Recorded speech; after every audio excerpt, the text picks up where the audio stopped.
السلام علیکم، بول نیوز کے ساتھ میں ہوں انوشا سلیم اور میں ہوں شمائلہ ارشد۔ ہیڈ لائنز آپ نے دیکھی۔ بلیٹن کے آغاز میں سب سے پہلے خبر یہ ہے کہ حکومت نے کامران ٹیسوری کی تبدیلی کے لیے نومبر 2025 میں ایم کیو ایم کو آگاہ کر دیا تھا۔ ذرائع کے مطابق وزیر اعظم ہاؤس نے خالد مقبول صدیقی اور کامران ٹیسوری کو آگاہ کیا تھا۔ گورنر کی تبدیلی کو رکوانے کے لیے مختلف حلقوں نے کوشش کی۔ نومبر میں تبدیلی کا فیصلہ کرنے کے بعد معاملہ رک گیا تھا۔ گورنر کی تبدیلی کے لیے اسلام آباد میں 11 مارچ کو ایک اجلاس ہوا۔ خالد مقبول صدیقی کو مدعو کیا گیا لیکن وہ کراچی میں تھے۔ میئر کراچی نے پہلوان گوٹ روڈ سے حبیب یونیورسٹی اور ریس کورس روڈ صفورہ تک سڑک کی تعمیر و بحالی کے منصوبے کا سنگ بنیاد رکھ دیا۔ میڈیا سے گفتگو میں واضح کیا کہ منصوبے کی مجموعی لاگت 1 ارب 60 کروڑ روپے مقرر کی گئی ہے۔ نکاسی آب کی لائنیں اور بجلی کے کھمبے بھی شامل ہیں۔ مرتضی وہاب شہریوں کو بہتر سفری سہولیات فراہم کرنا چاہتے ہیں اور بلدیہ عظمی کراچی کی ترجیح ہے۔ اب خبر یہ ہے کہ فتنہ الخوارج کا خیبر پختونخوا پولیس پر ایک بار پھر بزدلانہ حملہ۔ لکی مرت میں خوارج کی بزدلانہ کارروائی۔ بیٹنی کے علاقے میں پولیس پر آئی ای ڈی حملہ کیا گیا۔ 7 پولیس اہلکار شہید ہو گئے۔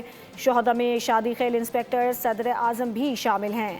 دھماکے میں شہید اور زخمی ہونے والے تمام پولیس اہلکاروں کا تعلق خیبر پختونخوا کے ضلع لکی مروت سے ہے۔ خیبر پختونخوا پولیس کے بہادر جوان اپنے فرائض کی انجام دہی کے دوران اس بزدلانہ حملے میں جام شہادت نوش کر چکے ہیں۔ لکی مروت دہشت گردی کا واقعہ ثابت کرتا ہے کہ پاک فوج کا افغانستان میں جاری آپریشن غضب للحق بالکل درست ہے۔ سیکیورٹی ذرائع کے مطابق آپریشن غضب للحق کے تحت فتنہ الخوارج کے ٹھکانوں اور سہولت کار نیٹ ورکس کو مؤثر انداز میں نشانہ بنایا جا رہا ہے۔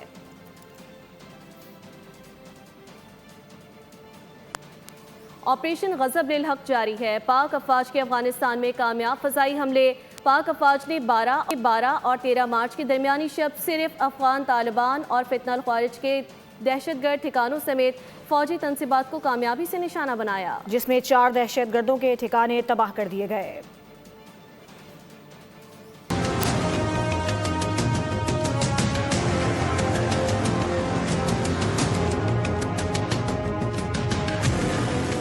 آپریشن غضب للحق جاری ہے۔ پاک افواج کی افغانستان میں کامیاب فضائی حملوں کی ویڈیو جاری۔ پاک افواج نے 12 اور 13 مارچ کی درمیانی شب صرف افغان طالبان اور فتنہ الخوارج کے دہشت گرد ٹھکانوں سمیت فوجی تنصیبات کو کامیابی سے نشانہ بنایا۔ 4 دہشت گرد ٹھکانے تباہ کیے گئے، سیولین آبادی کو بچا لیا گیا۔ قندھار میں ایئر فیلڈ کی آئل سٹوریج سائٹ سمیت ملحقہ لاجسٹک انفراسٹرکچر کو تباہ کر دیا۔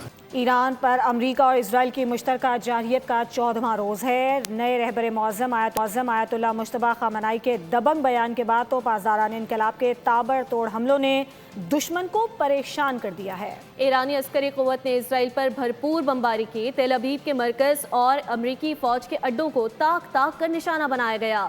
اسرائیل نے بھی تہران سمیت ایران کے دیگر شہروں پر بارود برسایا۔ ایران کی میزائلوں کی الغا، امریکہ اور اسرائیل میں چیخو پکار۔ پاسداران انقلاب کے حملوں سے تل ابیب سمیت کئی شہروں میں سائرن بجتے رہے۔ بن گوریان ایئرپورٹ پر افراتفری مچ گئی، لوگ آپس میں لڑ پڑے۔ ادھر ایران نے امریکہ کے طیارہ بردار جہاز ابراہم لنکن پر میزائل برسا دیے۔ پاسداران انقلاب کے مطابق حملوں سے ایئر کرافٹ کیریئر کو نقصان پہنچا۔ بحرین میں بھی امریکی فوجی اڈے پر میزائلوں ڈرون سے حملے کیے گئے۔ عراق میں فرانس کے فوجی اڈے پر ڈرون حملے سے فرانس کا ایک فوجی ہلاک ہو گیا۔ فرانس نے سرکاری سطح پر تصدیق کی ہے کہ حملے میں متعدد فرانسیسی فوجی زخمی ہوئے۔ دوسری طرف نام نہاد ریاست اسرائیل نے ایران اور لبنان پر وسیع پیمانے پر نئے حملے کیے۔ رات گئے تہران اور دیگر شہروں میں دھماکے سنے گئے۔ ایرانی صدر مسعود پزشکیان نے جنگ بندی کے لیے 3 شرائط رکھ دی ہیں۔ پاسداران انقلاب نے بڑی دھمکی دے دی۔ پینٹاگون بھی جنگی جہاز آبنائے ہرمز بھیجنے سے کترانے لگا۔ جنگی ماحول میں تیزی سے بدلتی صورتحال امریکی صدر ڈونلڈ ٹرمپ کے لیے پریشان کن ہوتی جا رہی ہے۔ ایران کے آئینی حقوق تسلیم کیے جائیں، نقصانات کا ہرجانہ دیا جائے، مستقبل میں ایران کے خلاف جارحیت نہیں ہوگی۔ ایرانی صدر نے جنگ بندی سے متعلق 3 شرائط رکھ دیں۔ سوشل میڈیا پر جاری بیان میں کہا، عالمی طاقتیں اس کی ضمانت دیں تو فوری جنگ روک سکتے ہیں۔ دوسری جانب پاسداران انقلاب نے خبردار کیا ہے کہ ایرانی بندرگاہوں کو نشانہ بنانے کی کوشش کی گئی تو جواب بھی منہ توڑ دیا جائے گا۔ حملے کی صورت میں علاقائی ممالک کی بندرگاہوں کو نشانہ بنائیں گے۔ ہم دشمن پر بھروسہ نہیں کرتے. تمام صورتحال پر پینٹاگون میں کافی تشویش پائی جاتی ہے. امریکی اخبار سے گفتگو میں پینٹاگون کا کہنا تھا کہ اس وقت آبنائے ہرمز میں جنگی جہاز بھیجنا انتہائی خطرناک ہے. ایران کے خلاف جارحیت میں امریکی نقصان کی سیٹلائٹ بھی تصدیق ہو گئی ہے. امریکی اخبار نیو یارک ٹائمز کی سیٹلائٹ تصاویر پر مبنی رپورٹ میں بتایا گیا ہے کہ خطے میں کم از کم 17 امریکی مقامات متاثر ہوئے، جن میں 11 فوجی اڈے یا فوجی تنصیبات شامل ہیں.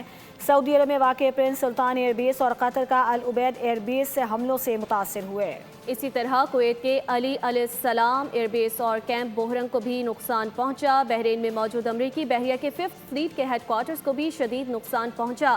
متحدہ عرب امارات کے الزفرہ ایئر بیس اور جبل علی پورٹ پر بھی حملوں کی زد میں آنے کی اطلاعات سامنے آئیں. ناظرین، ایرانی حملوں نے اسرائیلی میزائل دفاعی نظام کا بھٹا بٹھا دیا ہے. نام نہاد سے ہونی ریاست کی حفاظت کے لیے امریکہ نے اپنا انتہائی مہنگا تھاڈ نامی فضائی دفاعی نظام اسرائیل پہنچا دیا. یہ نظام امریکہ نے جنوبی کوریا میں شمالی کوریا کے حملوں سے بچنے کے لیے نصب کر رکھا تھا، مگر اب ضرورت پڑنے پر اسے اسرائیل منتقل کر دیا گیا ہے. جنوبی کوریا کے میڈیا کے مطابق اس پیچیدہ نظام کو متعدد ٹرکوں پر لاد کر منتقل کیا گیا. میڈیا رپورٹ کے مطابق امریکی فوجی ٹرانسپورٹ طیاروں نے سیول کے جنوب میں امریکہ کے اوسان ایئر بیس سے دفاعی سامان منتقل کیا. آگے بڑھیں گے. خبر یہ ہے کہ وزیر اعلیٰ سندھ سید مراد علی شاہ کی زیر صدارت Sindh fund management house board کا پہلا تاریخی اجلاس ہوا ہے. بورڈ نے Sindh fund management house act 2021 کا تفصیلی جائزہ لیا. سندھ فنڈ مینجمنٹ ہاؤس کو سرکاری فنڈ کے انتظام کے مرکزی پلیٹ فارم کے طور پر باضابطہ فعال کر دیا گیا.